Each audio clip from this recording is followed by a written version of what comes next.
Putaran ketiga kualifikasi Piala Dunia Zona Asia semakin dekat. Drawing akan segera dilangsungkan di Kuala Lumpur, Malaysia. Berdasarkan jadwal, FIFA telah menjadwalkan pembagian pot putaran ketiga kualifikasi Piala Dunia Zona Asia, di mana 18 negara termasuk Indonesia terbagi dalam 6 pot.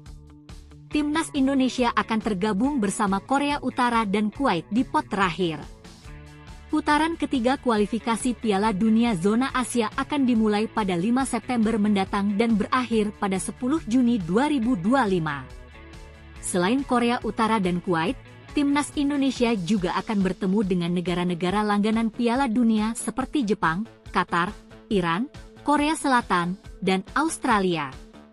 Ada juga Arab Saudi, Uzbekistan, Yordania, Oman, Uni Emirat Arab, Bahrain, Cina, Palestina, dan Kirgistan yang akan memperebutkan tiket final Piala Dunia 2026. PSSI dan pelatih Shin Tae-yong terus melakukan persiapan, termasuk mempersiapkan pemain terbaik di kualifikasi Piala Dunia Zona Asia. Salah satunya adalah terkait kejelasan kiper asal klub FC Dallas, Martin Paes. Paes terpaksa absen dalam laga-laga putaran kedua grup F kualifikasi Piala Dunia 2026 kontra Irak dan Filipina. Penjaga gawang asal klub FC Dallas itu terganjal aturan FIFA. FIFA menyebut Martin Paes tidak bisa memperkuat timnas Indonesia karena ia pernah membela timnas Belanda U21 saat usianya telah 22 tahun. Aturan FIFA menyebutkan seorang pemain tidak bisa membela timnas negara lain pada usia lebih dari 21 tahun saat ingin pindah asosiasi. PSSI kemudian membawa persoalan ini ke pengadilan arbitrase olahraga dengan harapan kiper FC Dallas itu bisa membela timnas Indonesia. Hanya saja, sejauh ini belum ada kabar menggembirakan dari CAS. Selain memperjuangkan nasib Martin Paes, PSSI juga membuka peluang untuk naturalisasi keturunan Indonesia dari belahan negara lain, khususnya Belanda. Terkini, PSSI berhasil mendapatkan pemain NEC Nijmegen, Kelvin Verdonk, untuk membela timnas Indonesia.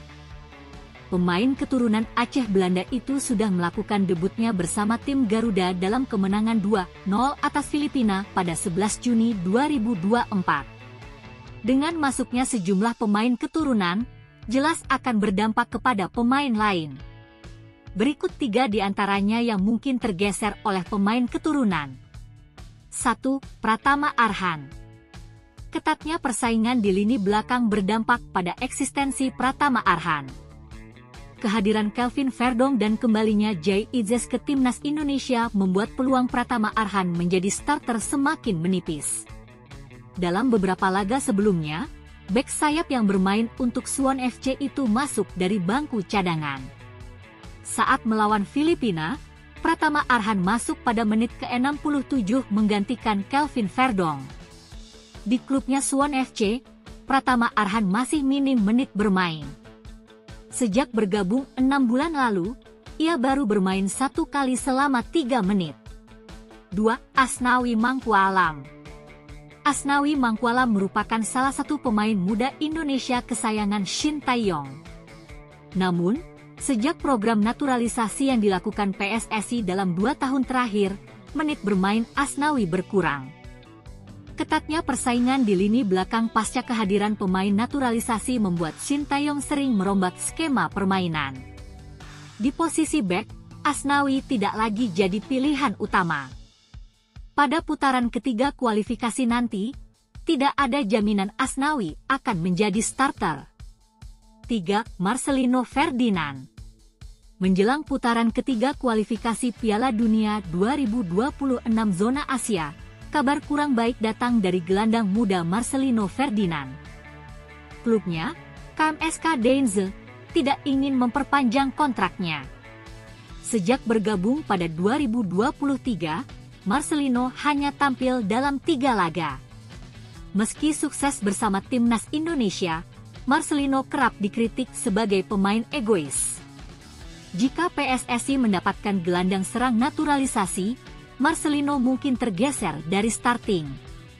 Dan itulah pemain-pemain yang akan tergeser oleh pemain-pemain lainnya. Semoga ketiga pemain ini bisa melakukan yang terbaik supaya bisa bersaing di starting nanti.